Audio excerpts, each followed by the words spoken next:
Ichki ishlar tizimida xizmat qilib kelayotgan ayollarning ham jismonan, ham ma'nan yetuk bo'lishlari davr talabi. Ayni shu maqsadda Toshkent shahar Ichki ishlar bosh boshqarmasi tomonidan poytaxt ichki ishlar organlarida faoliyat olib borayotgan xodimalar o'rtasida ularning intellektual va professional bilim darajasini, ma'naviy axloqiy saviyasini oshirish maqsadida navbatdagi zakovat intellektual o'yini o'tkazildi. Hamda unda 16 ta jamoa bahslashdi. Savollar bosqichma-bosqich murakkablashib bordi, ammo xodimalar ham bo'sh kelganlari yo'q. Musobaqa juda ham qizg'in kechmoqda, sababi hamma jamoalar kuchli, raqobatdoshlar yetarlicha.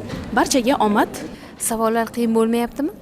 Ba'zi savollar qiyin, lekin biz jamoamiz bilan yaxshi tayyorlanganmiz, birinchi o'rinni olamiz. Ikki bosqichda o'tkazilgan o'yin davomida eng zukko va eng topqir xodimalardan iborat Olmazor tumani ichki ishlar organlari faoliyatini muvofiqlashtirish boshqarmasi jamoasi g'oliblikni qo'lga kiritdi. Kuchli uchlikdan joy olgan jamoalarga bosh boshqarma tomonidan faxriy yorliq hamda pul mukofotlari topshirildi. Ushbu o'yinda biz jamoamiz bilan birgalikda birdamlik asosida harakat qildik va birinchi o'ringa munosib topildik.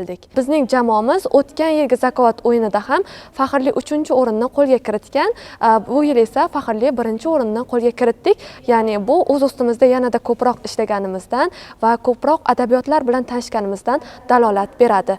Albatta bu o'yinni tashkil etganligi uchun Toshkent shahar Ichki ishlar bosh boshqarmasi rahbariyatiga jamoamiz bilan o'z minnatdorchiligimizni bildiramiz. Toshkent shahar Ichki ishlar bosh boshqarmasi markaziy apparat xodimlari bu o'yinga bir necha kun tayyorgarlik ko'rdik. Umidimiz katta yutuqda edi. Ozgina ballimiz yetmadi, lekin keyingi safar albatta birinchi o'rin bizaniki bo'lishiga umid qilamiz. Tashkilotchilarga kattadan katta rahmat. Sababi bu o'yinda ayol xodimalarni nafaqat huquqiy, balki ma'naviy dunyosi ham juda katta boyiydi.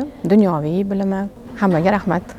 Zakovat intellektual o'yini bugun ko'plab sohalar qatori ichki ishlar organlarida xizmat olib borayotgan xodimlar orasida ham ilmga chanqoq, zehni o'tkir va faol yoshlarni kashf qilishga xizmat qilmoqda.